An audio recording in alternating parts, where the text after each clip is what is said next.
Hello, നമസ്കാരമുണ്ട്. ഞാൻ നിങ്ങളുടെ ശാന്തകുമാരിയാണ്. എല്ലാവരും ഇതുവരെ സപ്പോർട്ട് ചെയ്തതിന് നന്ദിയുണ്ട്. എല്ലാവർക്കും ഒരു ഗുഡ് മോർണിംഗ്. അപ്പോൾ ഞാനിപ്പോൾ പറയാൻ വന്നത്, ഞാൻ ഫേസ്ബുക്കിലൊരു വീഡിയോ ഇട്ടിട്ടുണ്ട്. അതിനെക്കുറിച്ചാണ്. അതായത് നമ്മുടെ കോൺഗ്രസ്സിലെ പാലക്കാട് ജില്ലയിലെ രാഹുൽ മാങ്കൂട്ടത്തിനെ കുറിച്ചാണ് ഞാൻ പറയാൻ വന്നത്. ഞാനിതിനു മുമ്പും വീഡിയോ ഇട്ടിട്ടുണ്ട്.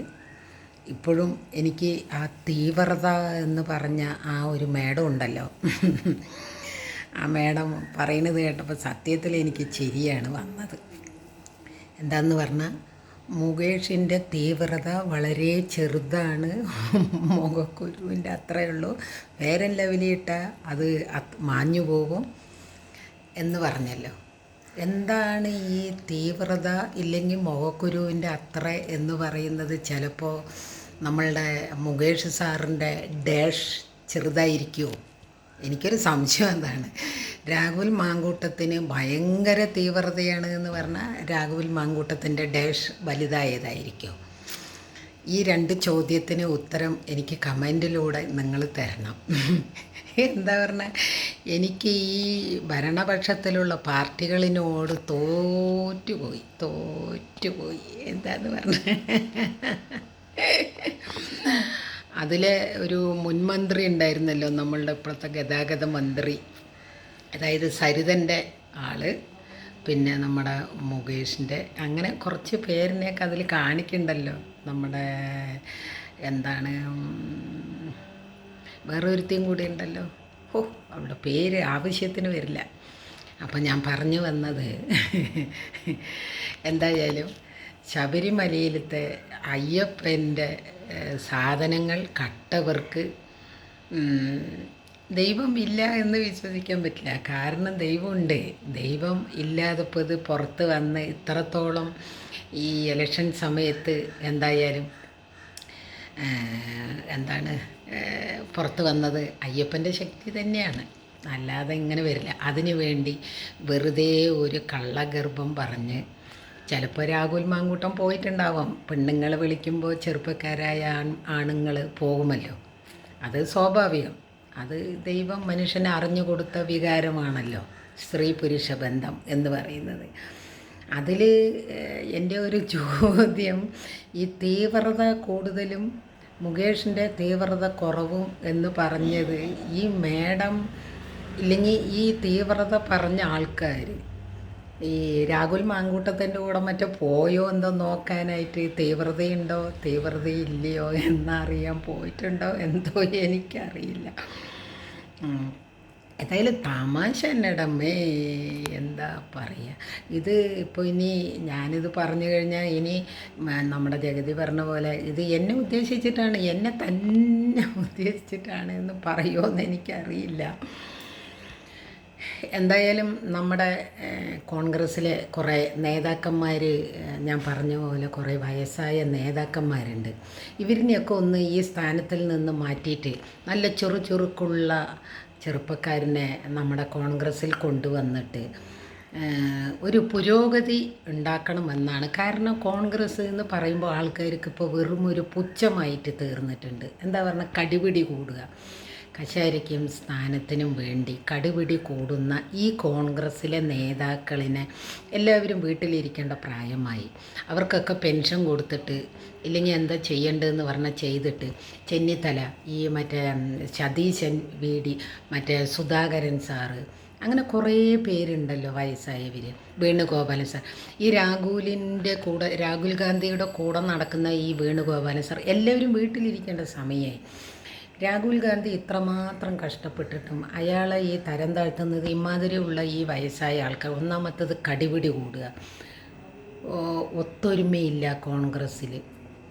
ഏത് കോൺഗ്രസ് ആണെങ്കിലും നമ്മളുടെ തലമുറയിലൊരു കോൺഗ്രസ് എന്ന് പറയുന്ന ചില വ്യക്തികളിൻ്റെ ഉള്ളിൽ രക്തത്തിൽ കലർന്ന കോൺഗ്രസ്സുകാരുണ്ടെങ്കിൽ ഈ വക കടികൂടി നാറിയിട്ട് കാണിക്കുമ്പോൾ ഞങ്ങൾക്ക് കുറച്ച് സങ്കടങ്ങളൊക്കെ ഉണ്ട്. ഇങ്ങനെ ഈ കോൺഗ്രസ് തരം താഴ്ന്നു പോയല്ലോ എന്ന് ഉദ്ദേശിച്ചിട്ട്. ശരിക്കും പറഞ്ഞാൽ ഈ കോൺഗ്രസ്സിനെ നിയന്ത്രിക്കാനുള്ള ഒരു നല്ല ചുണക്കുട്ടന്മാർ വരണം. അതാണ് എൻ്റെ.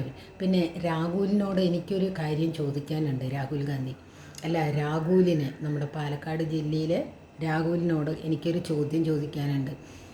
വല്ല ഏതെങ്കിലും സ്ത്രീകളുടെ അടുത്ത് പോയിട്ട് കാശും കൊടുത്ത് കാര്യം നടത്തി എല്ലാ പ്രശ്നങ്ങളും അവസാനിപ്പിച്ചിട്ട് കാര്യങ്ങൾ കഴിഞ്ഞ് തിരിച്ചു വരേണ്ടതായിരുന്നു രാഹുൽ. നീ എന്തിനാ അവൾക്ക് മെസ്സേജ് വിട്ട് ഇങ്ങനെ ചെയ്ത് അങ്ങനെ ചെയ്ത് അതിനെ ഗർഭമാക്കി എന്നൊക്കെ പറഞ്ഞിട്ട് ഇങ്ങനെയുള്ള നാറിയ തരത്തിന് പോയിട്ട് വേണോ രാഹുലെ നിൻ്റെ ഈ വികാരത്തിനെ തീർക്കാൻ വേണ്ടിയിട്ട്? അല്ലെങ്കിൽ ഒരു കല്യാണം കഴിക്കുക. കല്യാണം കഴിച്ച പിന്നെ നിൻ്റെ വികാരങ്ങൾ തീർക്കാനെല്ലാം പിന്നെ ഭാര്യ ഉണ്ടല്ലോ. എന്തിനാ ഇങ്ങനെ ഇവർ ഒന്നും അറിയാത്ത ഉമ്മൻചാണ്ടി സാറിനെ പറഞ്ഞുണ്ടാക്കിയത് ഇന്നിപ്പോൾ സരിത അനുഭവിക്കുന്നത് കണ്ടോ? അങ്ങനെ ഓരോരുത്തരെയും കോൺഗ്രസിൽ നിന്ന് നാറ്റിച്ച് നല്ലപോലെ നടക്കുന്ന ആൾക്കാരെ താഴെ ഇറക്കാൻ വേണ്ടി ഇതുപോലെയുള്ള നാറിയ കളികൾ കളിക്കാൻ ഇവർക്ക് മാത്രമേ കഴിയുള്ളൂ. നമ്മുടെ നാട് എവിടേക്കാണ് ഈ പോയിക്കൊണ്ടിരിക്കുന്നത്? ഒരു ഭാഗത്ത് ജാതിഭേദം തിരിച്ചുള്ള ഹിന്ദുത്വം, പിന്നെ ഒന്ന് വന്നിട്ട് തല്ലും അടിയും വക്കാണവും ബലാത്സംഗവും പീഡനവും എല്ലാം കൊണ്ടും മാറിക്കിടക്കുന്ന കേരളം. അപ്പോൾ ഇതിൽ നിന്നെല്ലാം ഒരു മോചനം വരണമെങ്കിൽ എൻ്റെ ഒരു അഭിപ്രായത്തിൽ ചെറിയ നമ്മളുടെ കോൺഗ്രസ്സിനെ പിടിച്ചു ഉയർത്തി മേലോട്ട് കൊണ്ടുവരണം എന്ന് ചിന്തിക്കുന്ന കുറച്ച് പേരെങ്കിലും ഉണ്ടെങ്കിൽ അവർക്ക് മാത്രമേ നമ്മളുടെ ഇന്ത്യയിൽ ഇനിയൊരു ഉയർച്ച ഉണ്ടാവുകയുള്ളൂ. കാരണം തല്ലുപടിയും സ്ഥാനമാനങ്ങൾക്കും കസേരയ്ക്കും പണം ഉണ്ടാക്കാനും വേണ്ടി ഇങ്ങനെ കടുപിടി കൂടരുത് നായ്ക്കളെ പോലെ. നിങ്ങൾ അങ്ങോട്ടും ഇങ്ങോട്ടും മുട്ടുമ്പോഴല്ല അതിൽ വീഴുന്ന ചോര കുടിക്കുന്നത് വെളിയിൽ നോക്കി നിൽക്കുന്ന കുറുക്കന്മാരാണ്.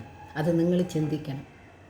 നിങ്ങളെക്കുറിച്ച്, ഈ കോൺഗ്രസ്സിനെ കുറിച്ച് വലിയ മതിപ്പൊന്നും പുറത്താരും സംസാരിക്കുന്നില്ല. പിന്നെ ചില ആൾക്കാർ കോൺഗ്രസ്സിനെ സ്നേഹിക്കുന്ന കുറേ പേര്, അവരാണ് നിങ്ങൾക്ക് വേണ്ടി വോട്ട് ചെയ്യുന്നത്. അപ്പോൾ അതുകൊണ്ട് ദയവീത് ഈ വയസ്സായ കിഴവന്മാരിനെ എല്ലാം മാറ്റി നിർത്തിയിട്ട് പുതിയ ആൾക്കാരെ കൊണ്ടുവന്ന് നമ്മുടെ കേരളത്തിനെ, നമ്മുടെ ഇന്ത്യനെ രക്ഷിക്കാൻ അങ്ങനെ ഒരു വഴി നോക്കുക. കമ്മീഷണറെ മാറ്റുക. നല്ല സത്യസന്ധമായി ജാതിഭേദം എന്നെ എല്ലാവരെയും ഒരേ കണ്ണുകൊണ്ട് കാണുന്ന ഒരു തെരഞ്ഞെടുപ്പ് കമ്മീഷണർ വരണം. നമ്മുടെ ഇന്ത്യയിലെ ജാതി തിരിച്ച് കാണാത്ത ഒരു പ്രധാനമന്ത്രി വരണം. നമ്മുടെ കേരളത്തിൽ പാവപ്പെട്ടവരെ കൂടുതൽ സഹായിക്കുന്ന ഒരു മുഖ്യമന്ത്രി വരണം. എന്നാലേ ഇനി നമ്മുടെ ഇന്ത്യ രക്ഷപ്പെടുകയുള്ളൂ, ജനങ്ങൾ രക്ഷപ്പെടുകയുള്ളൂ. ഇപ്പോൾ മനസ്സ് മുട്ടിയിട്ടാണ് ജീവിക്കുന്നത് മനുഷ്യർ. എന്തിനാ വിലക്കയറ്റമില്ലാത്തത്? എത്രയോ പട്ടിണിപ്പാവങ്ങൾ. ഇപ്പോഴത്തെ ഭരണപക്ഷത്തിൽ ഭരിക്കുന്ന ആൾക്കാർ പറയുന്നു പാവപ്പെട്ടവർ ഈ കേരളത്തിലില്ല, പട്ടിണിയില്ല എന്നൊക്കെ. ഒന്ന് കണ്ണ് തുറന്ന് നോക്കിയാലല്ലേ പാവപ്പെട്ടവരിനെയും, കണ്ണ് തുറന്ന് നോക്കിയാലേ ഭക്ഷണമില്ലാത്തവരിനെയും വീടില്ലാത്തവരിനെയും കാണുകയുള്ളൂ. അതെങ്ങനെയാണ്? അമ്പലങ്ങളിലെ സാധനങ്ങൾ കട്ടുകൊണ്ട് പോകാൻ തലയിൽ കൂടെ മുണ്ടിട്ടിട്ട് നടക്കുന്ന ആൾക്കാരല്ലേ. അപ്പോൾ പിന്നെ എങ്ങനെയല്ലേ ഉണ്ടാവുകയുള്ളൂ? അപ്പോൾ ഇതൊക്കെ പറയിപ്പിക്കാൻ അതാരാ ഒരു സ്ത്രീ പറഞ്ഞത്?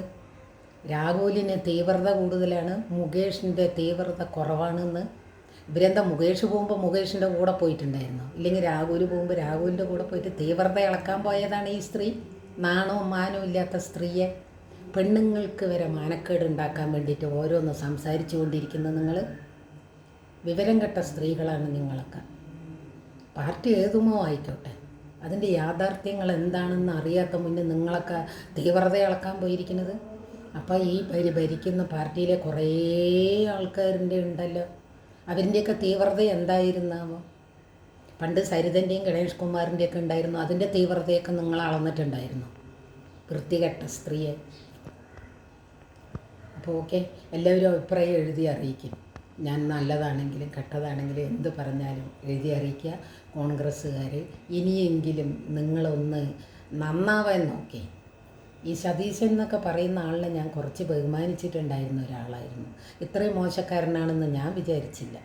വി.ഡി. സതീശൻ, ഈ രമേശ് ചെന്നിത്തല സാറൊക്കെ എന്താപ്പാ, ഞാൻ നിങ്ങളിലേക്ക് ഒരുപാട് ബഹുമാനിച്ചിരുന്ന ഒരാളാണ്.